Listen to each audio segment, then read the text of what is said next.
खोया हुआ खिलौना नगर कहानी शुरू होती है एक पुराने घर के अटारी में, जहां एक बच्चे के पुराने भूले बिसरे खिलौने रखे होते हैं। ये खिलौने कई सालों से वहीं पड़े हुए थे और अब उन्हें किसी की भी याद नहीं थी।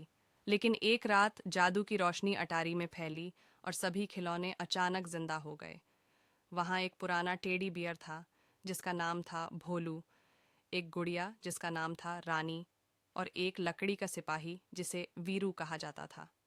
इनके अलावा एक रबड़ की गेंद टप्पू और एक छोटा सा गाड़ी रॉकी भी थे। इन खिलौनों ने आपस में बात की और तय किया कि उन्हें अपने असली घर खोया हुआ खिलौना नगर वापस जाना है, जहां खोए हुए खिलौनों को हमेशा के लिए खुशी मिलती है।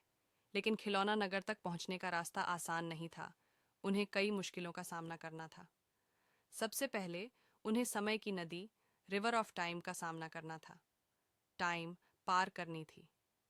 यह नदी बहुत खतरनाक थी, क्योंकि अगर आप उसमें ज्यादा समय तक रुके तो आप समय के साथ खो जाते। भोलू ने सबको समझाया, हमें एक साथ रहना होगा और ध्यान से नदी को पार करना होगा। रानी ने अपनी बुद्धिमानी का इस्तेमाल किया और एक पत्थर के पुल का रास्ता खोजा। वे सभी धीरे धीरे नदी पार कर गए, लेकिन यह आसान नहीं था। समय की नदी उन्हें खींचने की कोशिश कर रही थी, पर वीरू ने अपनी ताकत से सबको सुरक्षित पार करवाया।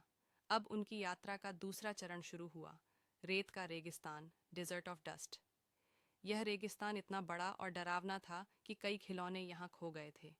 रेत के तूफान ने उनकी राह को और भी कठिन बना दिया, लेकिन टप्पू ने अपनी उछालने वाली ताकत का इस्तेमाल किया और उन्हें रेगिस्तान के रास्ते से निकाला।